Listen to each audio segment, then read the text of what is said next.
నమస్తే. Welcome back to our channel voice of Lakshmi. Polkampalli Shanta Devi గారు రచించిన చండీప్రియ అనే నవలను ధారావాహికంగా వింటున్నాం కదండి. ఇక రెండో భాగాన్ని మొదలెడదామా? నాన్న, మీరెప్పుడూ చెప్తూ ఉంటారు, డబ్బు ఉంటే ఈ ప్రపంచంలో పొందలేనిదంటూ ఏదీ ఉండదని. అది ఎంతవరకు నిజం? ప్రతిదీ కేవలం డబ్బుతోనే పొందలేం తల్లి, దానికి మేధస్సు కూడా జోడించాలి. డబ్బు మేధస్సు రెండూ జోడైతే అనుకున్నది ఏదైనా పొందవచ్చును అంటారా? ఆశాలత భవనంలో ఆ రాత్రి డైనింగ్ టేబుల్ ముందు ఆ సంభాషణ ఆశ తండ్రి మోహన్ రావుకి మధ్య జరుగుతోంది. ఆశ తల్లిదండ్రులకు ఒక్కగానొక్క సంతానం కాకపోయినా 6 మందిలో చివరి సంతానం కనుక కొంచెం ముద్దు మురిపం ఎక్కువే. తండ్రి ఆశ ముఖంలోకి పరిశీలనగా చూస్తూ, నువ్వనుకున్నదేదో చెప్తే అది పొందగలవో లేదో చెప్తాను అన్నాడు. ఇప్పుడు చెప్పను, మీరు చెప్పినట్టుగా ప్రయత్నించి అది పొందిన రోజు అదేమిటో మీకు చెప్తాను. ఆశ ఎంత తలదించుకుని ఈ మాట చెప్పినా ఆ అమ్మాయి పెదవులు అదరటం, స్పూన్ పట్టుకున్న ఆ చేతివేళ్లు పరధ్యాసగా పళ్ళెంలో అన్నాన్ని కెలకటం ఆ తండ్రి దృష్టిని దాటిపోలేదు. ఆయన కనుబొమ్మలు ఆలోచనగా ముడిపడ్డాయి. ఆశ ఇవేమీ గమనించకుండా భోజనం అయిందనిపించి తన గదిలోకి వెళ్ళింది. అనిల్ ఎంత నిష్కర్షగా చెప్పేసినా అనిల్ని ఎలాగైనా భర్తగా పొంది తీరాలి. చండీ ప్రేమలో పడిన అతడు తన ప్రేమను, తన కోరికను తేలిగ్గా తోసివేయగలిగాడు. ఆ ప్రేమే అతడికి బెడిసి కొట్టాలి. ఆ చండీ చేత అతడిని ఘోరంగా అవమానింపచేయాలి. అది ఎలా? నిద్రకు బదులుగా ఇదే ఆలోచన సరిపోయింది ఆ రాత్రి ఆశకి. నీటిలో చేప జీవించినంత సహజంగా అనిల్ ఆ పేదరికంలో జీవిస్తున్నాడు. ఆ పేదరికాన్ని అతని పాలిటి భయంకర శాపంగా మార్చేయాలి. ఆ పేదరికాన్ని అతడు అసహించుకునేలా చేయాలి. అతడికి నీడ లేకుండా చేయాలి. ఆ అవమానంలో, ఆ ఆపదలో రక్షించడానికి ముందుకొచ్చిన చేతిని అతడు తోసివేయగలడా? అలా తోసేసే శక్తిని అతడి నుండి తను దూరం చేస్తుంది. అతడిని తన ముందు, తన ధనం ముందు మోకరిల్లేలా చేసుకుంటుంది. ప్రియకి ఆశకి స్నేహం లేకపోయినా ఒక కాలేజీలో చదువుతున్న పరిచయం బాగానే ఉంది. ఉదయం ప్రియ కాలేజీకి వస్తుంటే ఆశ ఆమె చేయి పట్టుకుని చెట్ల చాటుకు లాక్కుపోయింది. ఇది విన్నావా? అనిల్ నిన్నే పెళ్లాడి తీరుతానని భూమ్యాకాశాల సాక్షిగా ప్రతిజ్ఞ పూనాడు, తెలుసా? ప్రియ ముఖంలో ఆశ్చర్యం, ఆగ్రహం నిండిపోయాయి. నీకెవరు చెప్పారు? ఎవరో చెప్పడం ఏమిటి, స్వయంగా నాతోనే చెప్పాడు. నిన్న నీతో మాట్లాడాలని అడిగితే అతడికి అవకాశం ఇవ్వకుండానే వెళ్ళిపోయావే. నేనప్పుడు అక్కడే ఉన్నాను. సంగతి ఏమిటోనని కదిలించాను. నీకు చాలా పొగరని, నీ పొగరు అణచడానికి నిన్ను పెళ్లాడి తీరుతానని, తను పట్టుబడితే ఏదీ సాధించకుండా ఉండలేనని. ఓహ్, ఎన్ని కూశాడని. అవును, మీ నాన్న దయాదాక్షిణ్యాలతో జీవిస్తున్న వాడికి ఇంత ధైర్యం ఎక్కడిదో నేనేం చెప్పగలను? ఒక్కటి మాత్రం చెప్పగలను, వాడికి పోయే కాలం వచ్చింది.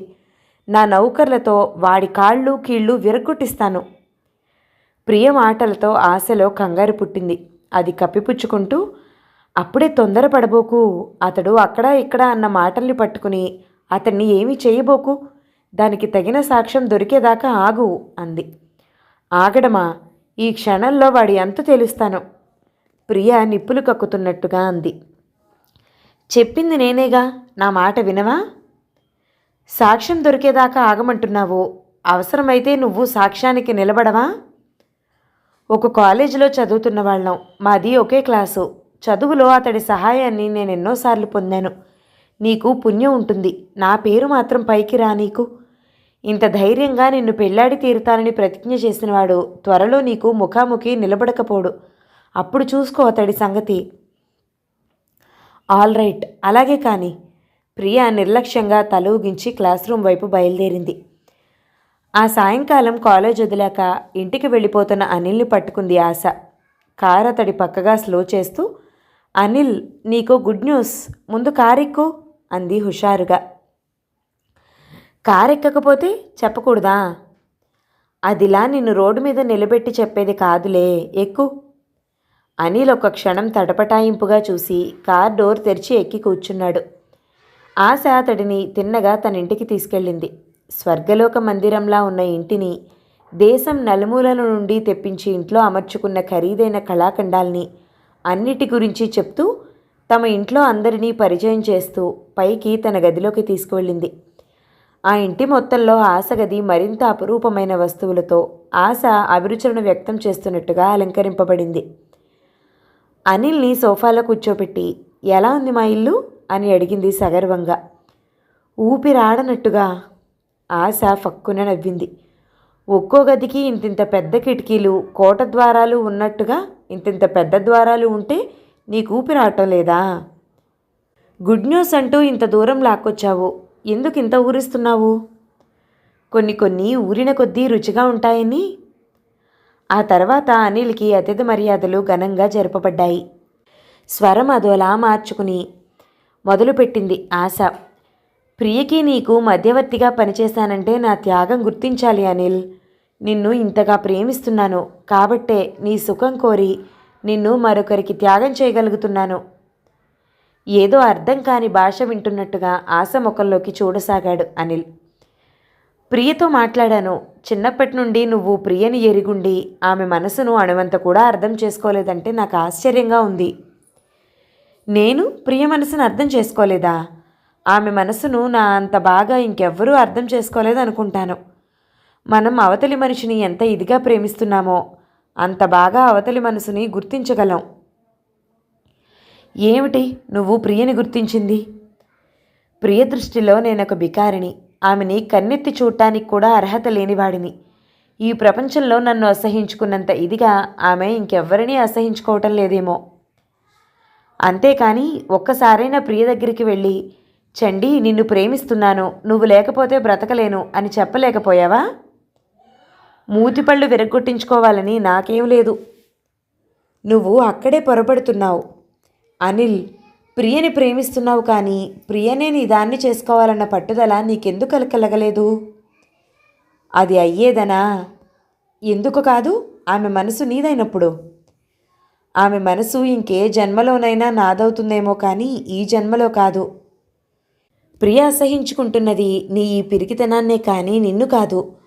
చూడబ్బాయి, నిన్ను ప్రేమిస్తున్నాను అని చెప్పగలిగిన వాడిని నిన్ను పెళ్లి చేసుకోకపోతే బ్రతకలేనని ఎందుకు చెప్పలేకపోయావు? నాకింకా కొద్ది రోజులు బ్రతకాలని ఆశున్నది కనుక. అనిల్ ముఖం పెట్టిన తీరు చూసి ఆశ ఫక్కున నవ్వింది. ఆశ కంటే ఒక చెల్లి పెళ్ళి, 2 తమ్ముళ్ళ చదువులు నా చేతుల మీదుగా దాటించవలసిన బాధ్యత నా మీదుంది కనుక నేను తప్పకుండా కొద్ది రోజులు బ్రతికి తీరాలి. మొగలి రేకుల మీది ముళ్లను చూసి మొగలి పువ్వును పారేసుకుంటున్నట్టుగా ఉంది నీ వరస. నీలో వలపు రేపిన మీ చిన్నప్పటి అనుబంధం ప్రియలో రేపకుండా ఎలా ఉంటుంది? ప్రియ నీకంటే నిన్నెక్కువగా ప్రేమిస్తుంది. ఏం అలా గుడ్లప్పగించి చూడకపోతే దగ్గరికొచ్చి ధైర్యంగా నన్ను పెళ్లి చేసుకుంటానని ఎందుకు చెప్పకూడదు? అతడి ఆ పిరికితనం చూస్తేనే నా కొళ్ళు మంట అంది నీ చెండి. అనిల్ సీరియస్గా మారిపోయాడు. ఇలాంటి విషయాలలో జోక్ చేయటం మంచిది కాదు. నేను జోక్ చేయటం లేదు. నువ్వు ప్రియని కలుసుకుని చూడు. తన కళ్ళు నన్ను ఆమడ దూరంలో నిలబెడుతుంటే నేను ప్రియని కలుసుకుని ఈ విషయమై మాట్లాడటమా? మాట్లాడలేకపోతే ఒక లేఖ రాయి, మంచి ప్రేమలేఖ. అనిల్ దడుచుకున్నాడు. ప్రేమలేఖ? నువ్వు ఎలాగూ ప్రియని కలుసుకుని మాట్లాడలేవో. ఇలాంటి సమస్యలు ప్రేమలేఖల ద్వారా సులభంగా నెరవేరుతాయి. అనిల్, నువ్వు కొంచెం ధైర్యం చేస్తే ప్రియ నీకు దక్కుతుంది. అనిల్ ఆలోచనల మధ్య కూరుకుపోయినట్టుగా కూర్చుండిపోయాడు. అతడి మనసు చప్పున నమ్మలేకపోతోంది ఈ విషయాన్ని. అతడికి అంతులేని ఆశ్చర్యంగా ఉంది కూడా. చండి నిజంగా నన్ను ప్రేమిస్తోందా? ఆ కోపమంతా పై నటనేనా? ఆడవాళ్ల మాటలకు అర్థాలే వేరులే అని ఎవరో కవి అన్నాడు కదూ, ఇదేనేమో. ఏమిటి ఆలోచిస్తున్నావు? ఆశ అతడి ముఖంలోకి పరిశీలనగా చూస్తూ అంది. నీ మాటలు ఎంతవరకు నమ్మొచ్చా అని. నమ్మొద్దు, నీ కర్మ. సరే, నీ మాట నమ్ముతాను. నువ్వు అన్నట్టుగా జరగకపోతే? మగాడివి కాదు, ఆ మాత్రం ధైర్యం చేయలేవు. అసలు నీది నిజమైన ప్రేమేనా అని. తగలవలసిన చోటే తగిలింది. అనిల్ ముఖం రోషంతో కందిపోయింది. అతడిని నిశితంగా గమనిస్తూ మరో దెబ్బ కొట్టింది ఆశ. చరిత్రలో ఎన్నెన్ని ప్రేమ కథలు వినలేదు. వాళ్ళు ఎంతెంత ధైర్యంగా ప్రేయసుల కోసం ప్రాణాలకు తెగించారు. నన్ను అడిగితే నీలాంటి పిరికి వాళ్ళకి ప్రేమ పేరెత్తే అర్హతే లేదంటాను. నీకంటే నేను నయం కదూ. ఆడదాన్నైనా సిగ్గుపడలేదు. నిన్ను ప్రేమిస్తున్నానని చెప్పాను. పెళ్లి చేసుకోమని కోరాను. దురదృష్టవశాత్తు నీ మనసు నాది కాకపోయింది. కానీ బాబుగారు ఒక్కరే ఉన్నారా? ఒక్కరే ఉన్నారమ్మా. ఇంతకు ముందే పడుకుని లేచారు. ఒకసారి వారితో మాట్లాడాలని చెప్పు. నౌకరు ప్రసాదరావు గారి దగ్గరికి వెళ్ళి శారదమ్మ మీతో మాట్లాడటానికి వచ్చిందని చెప్పాడు వాడు. చెప్పడం పూర్తి కాకముందే తలుపు దగ్గర తగ్గిన చప్పుడైంది. ఏమిటి శారదమ్మ? ఈరోజు పంచమి, పసుపు చిట్లించి పెళ్లి పనులు ప్రారంభిద్దామని అనుకుంటున్నాను. రేపో ఎల్లుండో వాళ్ళు లగ్నపత్రిక పెట్టుకోవడానికి వస్తున్నామని కబురు చేశారు కూడా. అనిల్ని రేపు పంపించమ్మా, డబ్బిస్తాను బ్యాంకు నుండి తెప్పించి. మీరు డబ్బివ్వడం అమ్మాయి గారికి ఇష్టం లేదని విన్నాను బాబుగారు. ఎవరు చెప్పారమ్మా? చెప్పిన వాళ్ళ పేరు చెప్పి వాళ్ళని చెడ్డవాళ్ళని చేసే కంటే ఆ మాట నిజమో కాదో తెలుసుకుందామని అనుకుంటున్నానండి. ఇస్తానని నేను ఒకసారి అన్నానంటే దానికి తిరుగులేదమ్మా. అమ్మాయి అన్నమాట నిజమే, కానీ చిన్నపిల్ల, ఆమె మాటలు పట్టింపుగా తీసుకోనక్కర్లేదు. పెళ్లి పనులు నిశ్చింతగా చేసుకోండి, రేపు డబ్బిస్తాను. శారదమ్మ ఎప్పుడొచ్చినా పెరటి వైపు నుండి వస్తుంది. ఆయన కళ్ళలో పడకుండానే మాట్లాడి వచ్చిన దారిన వెళ్ళిపోతుంది. ఇవాళ అలాగే వెళ్ళిపోయింది. గంట తర్వాత ప్రియ కాలేజ్ నుంచి వచ్చింది. వస్తూనే పుస్తకాలు సోఫాలోకి విసిరేసి తండ్రి ముందు నిఠారుగా నిలబడింది.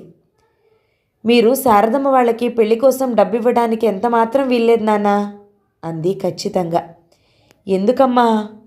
ప్రసాదరావు గారు శాంతంగానే అడిగారు. ఆ అనిల్ గాడు, వాడు కోపంతో మాట పెగలక రొప్పసాగింది. వాడు నన్ను ప్రేమించాడట. నన్నే పెళ్ళాడి తీరుతానని ప్రతిజ్ఞ చేశాడట. వాడు అక్కడ ఇక్కడ ఇలా కూస్తూ తిరుగుతున్నాడట. ప్రసాదరావు ముఖం వెలవెలపోయింది. ఎవరు చెప్పారమ్మా నీతో? చెవులుండి విన్నవాళ్ళు. ఈ సంగతి విని కూడా మీరు వాళ్ళ పెళ్ళికి డబ్బిస్తారా? అనిల్ అలాంటి వాడంటే నేను నమ్మలేనమ్మా. అతడు అలాంటి తెలివి తక్కువ పనులు చేయపోడు. అతడి మీద, అతడి మంచితనం మీద నాకు సంపూర్ణ విశ్వాసం ఉంది. అతడంటే గిట్టని వాళ్ళెవరో నీతో ఇలా చెప్పినట్లున్నారు. కానీ నేను నమ్ముతున్నాను. అతడి కళ్ళెప్పుడూ నన్ను చూస్తూ ఉంటాయి. ఆ ముష్టి వెధవని నేను ప్రేమిస్తానని ఆశ కాబోలు. నేను అతడిని పిలిచి సంగతి తెలుసుకుంటాను. నువ్వేమి తొందరపడపోకు. పెద్దవాడిని నేనుండగా నీ యొక్క అవసరం రాదమ్మా. మీరు తగిన చర్య తీసుకుంటానంటే సరే, లేదా నేనే నా కాలి చెప్పుతో అతన్ని సత్కరిస్తాను. మండుతున్న తారా జువ్వలా అక్కడి నుంచి విసవిసా వెళ్ళిపోయింది ప్రియ. ప్రియతో చెప్పినంత తేలికగా ఈ విషయాన్ని త్రోసివేయలేకపోయారు ప్రసాదరావు గారు. కానీ అనిల్ అలాంటి వాడంటే ఒప్పుకోవడానికి ఆయన మనసు పూర్తిగా ఎదురు తిరగసాగింది. చదువు తప్ప, ఇల్లు తప్ప మరేదీ పట్టనట్టుండే పిల్లవాడు ఒక కలవారి అమ్మాయిని పెళ్లాడి తీరుతానని ప్రగర్భాలు పలుకుతాడా? ఇది ఉత్త అబద్ధమని తేలిపోతే ఎంత బాగుండేది. అనిల్ని పిలిచి నువ్వు మా అమ్మాయిని పెళ్లాడి తీరుతానని ప్రతిజ్ఞ చేశావటగా అని ఎలా అడగను? సంస్కారం మూర్తీభవించినట్టుండే అతడి ముఖం చూస్తూ తనెంత పెద్ద మనిషి అయినా అడగగలడా? ఇది ఎవరో పుట్టించిన పుకారైతే తను ఆ కుర్రవాడి ముందు సిగ్గుతో తలవంచుకోవాలి కదా. ఏమైనా ఒకసారి అనిల్ని పిలిచి కదిపి చూద్దామనుకుని అనిల్ని తీసుకురమ్మని నౌకర్ని పంపారు ప్రసాదరావు. కాలేజీ నుండి ఇంకా ఇంటికి రాలేదండి అంటూ వచ్చి చెప్పాడు వాడు. చీకటి పడ్డ తర్వాత కూడా అనిల్ కోసం మరోసారి నౌకర్ని పంపాడు. అతడింకా ఇంటికి రాలేదన్న సమాధానం వచ్చింది. సరే, పొద్దునే పిలిచి అడుగుదాం అనుకున్న ప్రసాదరావు పొద్దుటే టీ తీసుకున్న తర్వాత అనిల్ కోసం కబురు చేస్తే అతడు బయటికి వెళ్ళిపోయాడని తెలిసింది. చెల్లెలి పెళ్లి పనుల్లో తిరుగుతున్నాడేమో అనుకున్నారు ఆయన. కాలేజీకి వెళ్ళిన ప్రియ గంట తిరగకుండానే ఇంటికి వచ్చేసింది. ఏమ్మా, ఈరోజు కాలేజ్ లేదా? ప్రసాదరావు అడుగుతూనే అమ్మాయి వాలకం చూసి ఉలిక్కిపడ్డారు. ప్రియ ఒళ్ళంతా చెమటతో తడిసిపోయింది.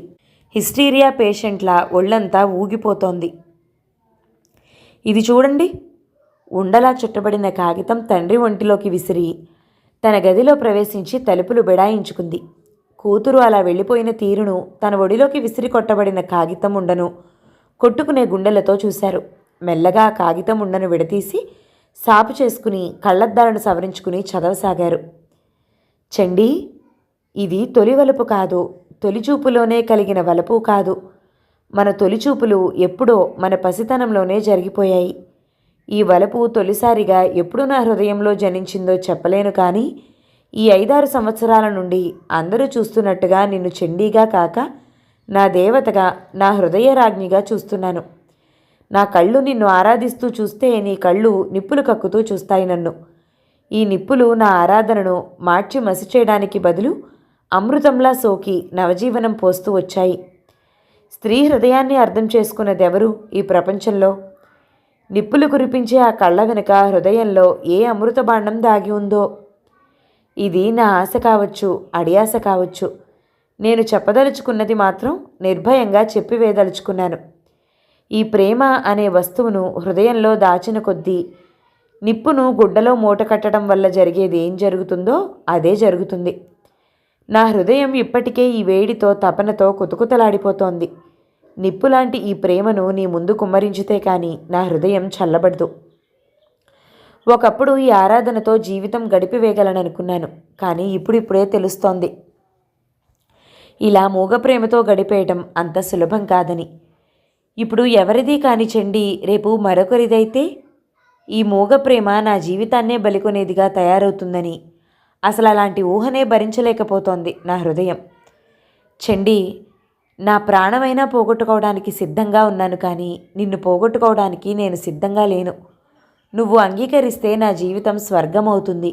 నీ తిరస్కృతి నా పాలిటి మృత్యువుగా మారుతుంది. ఇది నా మొదటి ప్రేమలేఖ, చివరి ప్రేమలేఖ కూడా. నాకిప్పుడు 2 మిగిలున్నాయి. జరిగితే నీతో పెళ్ళి, లేదు మృత్యువుతో కౌగిలి. అనిల్ కుమార్. అనిల్ రాసిన ప్రేమలేఖ శాంతం చదివేసరికి ప్రసాదరావు ముఖం ఒక చిక్కు ప్రశ్నగా తయారైంది. అనిల్ మీద అసహ్యమే కాదు, ఆగ్రహం కూడా కలిగింది. తనెంతో మెచ్చుకునే కుర్రాడు ఇంతకు తెగించి తన కూతురికే ప్రేమలేఖ రాసేంత సాహసి అయ్యాడా? వీడికి ఇదేం పొయ్యకాలం? చెండి అంతస్తెక్కడా, వాడి అంతస్తెక్కడా? మరోసారి ఆయన ప్రేమలేఖను ఉద్వేగరహితంగా చదివారు. స్త్రీ హృదయాన్ని అర్థం చేసుకున్నదెవరూ ఈ ప్రపంచంలో? నిప్పులు కక్కే ఆ కళ్ళ వెనుక హృదయంలో ఏ అమృతబాండం దాగి ఉందో. ఈ 2 వాక్యాల మీద ఆయన దృష్టి మాటిమాటికి పరిగెడుతూ ఆయనలో ఆలోచనలు రేకెత్తించింది. అమ్మాయి మనోభావాలు తెలుసుకోనిదే ఈ ప్రేమలేఖ గురించి అనిల్ మీద చర్య తీసుకోవడం భావ్యం కాదు. నిప్పులు కక్కే ఆ కళ్ళ వెనుక అమృతబాండమే దాగి ఉందో, అనిల్ ప్రాణాలు బలిగొనే అసహ్యమే గూడు కట్టుకొని ఉందో. ఈ కథ 5-6 సంవత్సరాల నుండి నడుస్తూ ఉంటే చండి అతని గురించి తనతో ఎందుకు ఫిర్యాదు చేయలేదు? మొన్న మాత్రం అనిల్ తనకేసి గుడ్లప్పగించి చూస్తాడని చెప్పిందే కానీ అలా గుడ్లప్పగించి చూడటంతో ఇంతటి ప్రణయోద్వేగం దాగి ఉన్నట్టుగా చండి చెప్పలేదు. నాకిప్పుడు 2 మిగిలున్నాయి. జరిగితే నీతో పెళ్ళి, లేదు మృత్యు కౌగిలి. ఈ వాక్యం ఎందుకో ప్రసాదరావు మనసుని వణికించింది. అనిల్ లాంటి మెరిట్ స్టూడెంట్ ప్రగర్భాలు కొట్టడు, అన్నమాట నిలబెట్టుకోగలడు. ఆయనలో రేగిన ఆగ్రహపు వేడి చల్లారిపోసాగింది. ప్రసాదరావు లేచి వెళ్ళి ప్రియ గది తలుపులు తట్టారు. చండీ, తలుపు తెరు. తెరవను. వాడికి ఆ రోగ్గు తగిన పరాభవం చేస్తే కానీ నేను తలుపు తెరవను. జవాబు ఆవేశపూరితంగా, నిష్కర్షగా వచ్చింది. కేవలం ఆ ఉత్తరం కారణంగా నేనేమీ చేయలేను. నాకింకా విపులంగా సంగతులు తెలియాలి, ప్రసాదరావు అనునయ స్వరంతో అన్నారు. ఆ ప్రేమలేఖలో మీకు తెలియని సంగతులున్నాయా? అతడిలో ఈ ప్రేమ ఇంత పరాకాష్ఠకు చేరిందంటే అది నీకు మొదటి నుండి తెలిసే జరిగి ఉండాలి. ఆ సంగతి నువ్వు నాకెందుకు చెప్పలేదు? వాడు ఇంతకు తెగిస్తాడని తెలియక ఏదో కూశాడు. ఈ మగవెదవలకి ఇదో పాడుబుద్ధి అని సరిపెట్టుకునేదాన్ని. మొన్నోసారి లిఫ్ట్ ఇమ్మని అడిగి నా కారెక్కినప్పుడు ఎందుకలా ఆకలిగా చూస్తావని అడిగాను. ఆకలి కాదు, ఆరాధన అన్నాడు, పెద్ద ఆదర్శ ప్రేమికుడి ఫోజు పెట్టి. ఆ సంగతులన్నీ మీకెలా చెప్పాలో తెలియక కృష్ణ పెళ్లికి మీరు డబ్బివ్వడానికి నేను అభ్యంతరం చెప్పాను. అనిల్ అంటే నాకెందుకు ఇష్టం లేదో మీకు సూచనగా చెప్పాను. ఆ పిల్లవాడు అలాంటి వాడు కాదు, అందరిలాంటి వాడు కాదు అని మీరు కదూ సమర్థించింది. ప్రేమ పరాకాష్ట సంగతంటారా? నాకందులో బాధ్యత ఏమీ లేదు. ఆ పరాకాష్ట అతడికి కాష్టం కావడానికే కావచ్చు. ప్రసాదరావు కొంచెం సంకోచంగా, అతడేదో ఆడదాన్ని అర్థం చేసుకున్నదెవడు అన్నాడు.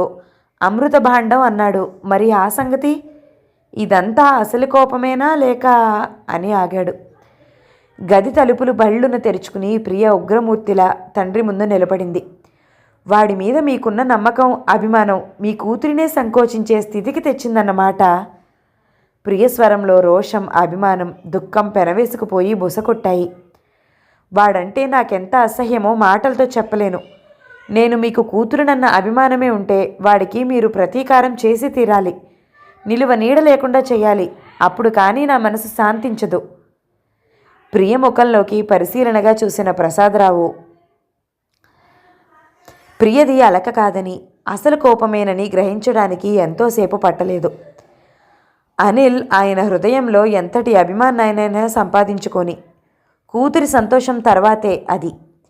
ఏ తండ్రి పెంచలేనంత అపురూపంగా ఆయన కూతురిని పెంచుకొస్తున్నారు. ప్రియకాలిలో ముల్లుగుచ్చుకుంటే ఆ తండ్రి మనసు విలవిల్లాడిపోతుంది. అనిల్ ప్రవర్తనలో, ప్రణయ నివేదనలో ప్రియ మనస్సెంత గాయపడిందో ఆయన గుర్తించారు. చండీ మనసును గాయపరిచిన వాడు బ్రతికి బయటపడతాడా? పెద్దవాణ్ణి, నేనుండగా నువ్వు జోక్యం చేసుకోవాల్సిన అవసరం రాదన్నారు మీరు. అందుకే నేను ఇంతదాకా వచ్చాను. కానీ లేకపోతే ఆ లవ్ లెటర్ ప్రిన్సిపాల్కి ఇచ్చి వాణ్ణి కాలేజ్ నుంచి వెళ్ళగొట్టించేదాన్ని. అనిల్ అంటే ఆయనకుండే అభిమానమంతా ఉఫ్న గాలిలోకి ఎగిరిపోగా వెంకటాద్రి అని కేక పెట్టారు. అది కేక కాదు, వైశాఖ మాసపు మేఘగర్జన. వెంకటాద్రి పరుగున వచ్చాడు. శారదమ్మ పెద్ద కొడుకుని నేను రమ్మన్నానని తక్షణం వెంటబెట్టుకురా. అనిల్ అన్న పేరు ఉచ్చరించడానికి కూడా ఆయన అసహించుకుంటున్నట్టుగా శారదమ్మ పెద్ద కొడుకు అన్నారు. కాలేజీకి వెళ్ళుంటారేమోనండి. వాడు ఎక్కడ ఉన్నా తక్షణం నా ముందు హాజరుపరచాలి. ప్రియ కాలేజ్ ఆవరణలో కారు దిగుతుంటే లవ్ లెటర్ ఆమె చేతిలో పెట్టేసి ఎవరో తరుముతున్నట్టుగా క్లాస్ రూమ్లోకి వచ్చాడే కానీ అనిల్ మనసు స్థిమితం తప్పిపోయింది. లెక్చరర్ ఏం చెప్తున్నాడో, తనెక్కడ కూర్చున్నాడో కూడా అతడికి స్పృహ లేకుండా పోయింది. అతడిని సరిగ్గా వర్ణించాలంటే తుఫాన్లో చిక్కుపడిన పడవలో మనిషిలా ఉన్నాడు అంటే సరిపోతుంది. ఆశ మాటలు పట్టుకుని తను చండీకి ప్రేమలేకైతే రాశాడు కానీ దాని ఫలితం ఎలా ఉంటుందో. ఊరికే చూస్తేనే మండిపడే చండీ ఈ ప్రేమలేఖ చదువుకుని అపర చండీదేవి కాదు కదా.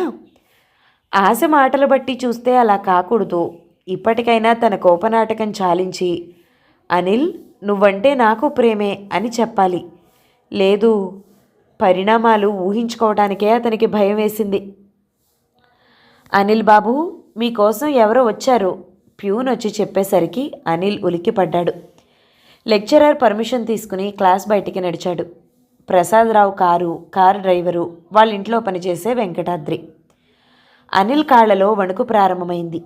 చండీ ఇంటికి వెళ్ళి తండ్రికి చెప్పలేదు కదా, లేకపోతే వీళ్ళెందుకు వస్తారు ఇక్కడికి? భగవంతుడా, ఈరోజు నా ముఖాన ఏం అవమానం రాసిపెట్టావో. తన స్థితిని తనే అసహించుకునే స్థితికొచ్చాడు అనిల్. తనెంత పిరికివాడిలా ఆలోచిస్తున్నాడేమిటి? ఏం జరుగుతుందో జరగని ధైర్యం కూడదీసుకుంటూ ప్రసాదరావు మనుషుల్ని సమీపించాడు. ఏం వెంకటాద్రి, బాబుగారు తక్షణం మిమ్మల్ని వెంట పెట్టుకురమ్మన్నారండి. చండీ ఇంట్లోనే ఉందా? కాలేజీకి వచ్చి మళ్ళీ తిరిగి వచ్చేసిందండి. బాబుగారు కోపంగా ఉన్నారా? కోపమని అడుగుతున్నారా? బాబోయ్, ఆయన అంతలా మండిపడగా నా డ్యూటీ కాలంలో చూడలేదంటే నమ్మండి. అనిల్కి ముచ్చెమటలు పోశాయి. ఆశ తన మీద దెబ్బతీసింది. ఆమె పన్నాగం ఇదన్నమాట. ఆమె కోరిక తిరస్కరించాడన్న ఇదితో తనకి రూపంగా పరాభవం చేసి కసి తీర్చుకోదలిచిందన్నమాట. ఆశ మాటలను తను ఎంత ఫూలిష్గా నమ్మాడు. ఇప్పుడు కర్తవ్యం ఏమిటి? తను అపరాధిగా ప్రసాదరావు ఎదుట నిలబట్టమా, ముఖం తప్పించటమా? తను ఆశ మాటలు నమ్మి రాసిన ఆ ప్రేమలేఖ తన హృదయంలో లేచిన భావతరంగాలకు ప్రతిరూపం. చండీని గాఢంగా ప్రేమిస్తున్న మాట నిజం. ఆ పని వెనుక ఎవరి ప్రోత్సాహం ఉన్నా దానికి పూర్తిగా బాధ్యుడు అతనే. ఎవరినో ముందరికి నెట్టి తను పక్కకి తప్పుకోవాలని చూడటం అది తన వ్యక్తిత్వానికి, చండీ మీద తనకున్న ప్రేమకి కళంకం. మనసుకి ఒక విధమైన స్థిరత్వం చిక్కించుకుని ప్రసాదరావు ముందు అపరాధిగా నిలబడి ఆయన విధించే శిక్షని స్వీకరించడానికి నిశ్చయించుకుని నిర్భయంగా కారుకేసి అడుగులు వేశాడు అనిల్. 2వ భాగం సమాప్తం. తర్వాతి కథని మిగతా భాగాల్లో విందామండి. నవల మీకు నచ్చినట్లయితే లైక్ చేయండి, షేర్ చేయండి, మంచి కామెంట్ చేయడం మాత్రం మర్చిపోకండి. మన ఛానల్ని తప్పకుండా సబ్స్క్రైబ్ చేసుకోండి. Thank you so much for watching. నమస్తే.